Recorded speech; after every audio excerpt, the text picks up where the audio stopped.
हम बात कर रहे हैं डाकघर में खाते के प्रकार की। ठीक है, डाकघर बचत खाता, कोई भी व्यक्ति डाकघर में अपना नाम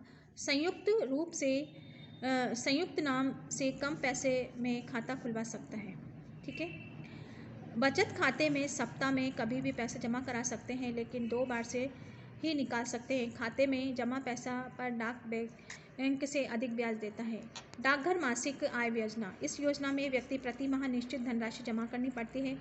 ब्याज की दर प्रतिवर्ष बदलती रहती है। डाकघर सावधि समय योजना, इस योजना के तहत व्यक्ति 1 वर्ष में 5 वर्ष के लिए खाता खुलवा सकता है। इस खाते में ब्याज का भुगतान प्रतिवर्ष किया जाता है। आवश्यकता पड़ने पर अगर खाता जल्दी बंद करवाना चाहे तो ब्याज की दर 1 से 2% कम मिलती है।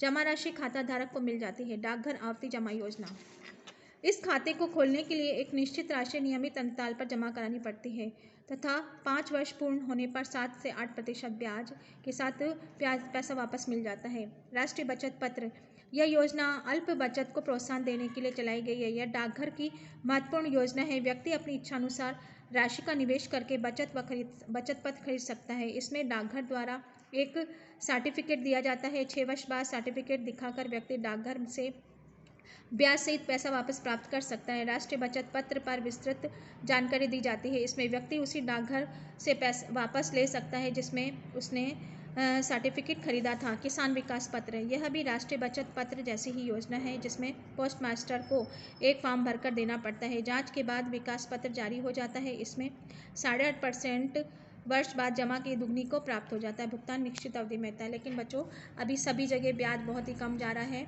ठीक है, जीवन बीमा, जीवन बीमा बचत विनियोग का अत्यंत महत्वपूर्ण व प्रचलित साधन है। इसका उद्देश्य आपका कल्याण से ही उत्तरदायित्व है। आज की जिंदगी बहुत ही तनावपूर्ण है, कष्टदायी है, भागदौड़ की जिंदगी है।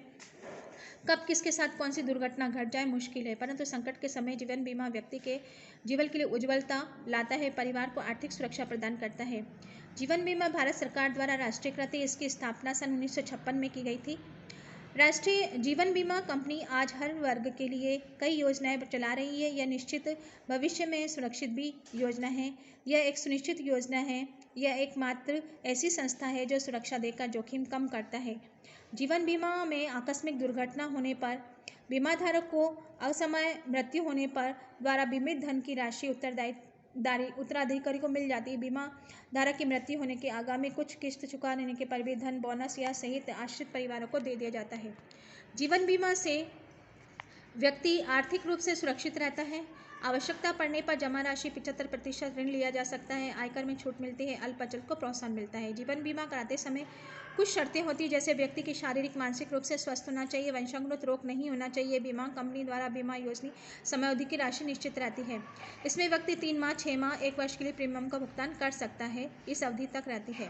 इसमें बदले में एक पत्र मिलता है जो कि पॉलिसी कहलाती है, जिस पर योजना की विस्तृत जानकारी बीमा धारक को जानकारी दी जाती है। समय अवधि पूर्ण होने पर मूल राशि बोनस के साथ वापस लौटा दी जाती है।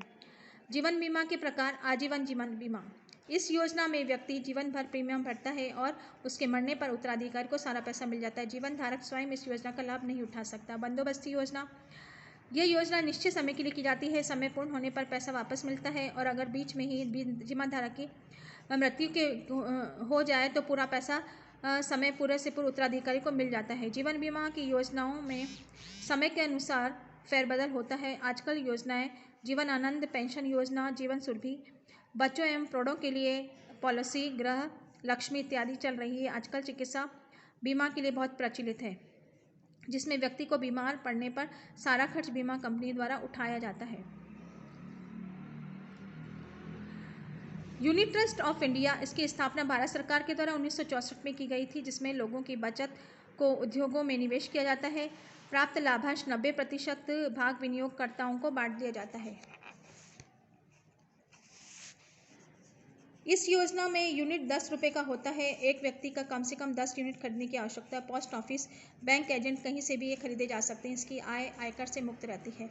भविष्य निधि योजना, यह बचत योजना सरकारी गैर सरकारी क्षेत्र नौकरी करने वालों के लिए अनिवार्य होती है। इसमें हर महीने के लिए एक निश्चित राशि के लिए वेतन में कटौती होकर भविष्य निधि कोष में जमा की जाती है, जो कि सेवानिवृत्ति के समय 8% की ब्याज दर से वापस मिल जाती है। अगर व्यक्ति के बीच में पैसे की ज़रूरत पड़ती है तो खाते में पैसा निकलवा सकता है। इसमें जमा पैसे के आयकर से छूट मिलती है। विनियोग के साधनों का चुनाव। आजकल विनियोग के बहुत साधन उपलब्ध हैं, परंतु साधन का चुनाव सोच समझ कर ही करना चाहिए। हमेशा सरकारी संस्थाओं में पैसा लगाना चाहिए जहां सुरक्षित रहता है। विनियोग करते समय आय के अनुसार निवेश करना चाहिए जो आसानी से प्रतिमाह दिया जा सके। साथ ही ऐसी योजना का पैसा निवेश करना चाहिए जिसमें ब्याज दर अच्छी, आवश्यकता पड़ने पर धन आसानी से मिल सके। ठीक है बच्चों, ये मैंने आपका 31वां लेसन पूरा किया है, तो आप लोग इसको अच्छे से एंजॉय कीजिए और पढ़िए। अगर 2 बार पढ़ लेंगे तो आपको अच्छे से समझ में आ जाएगा। ठीक है, पढ़ के समझना होता है ना।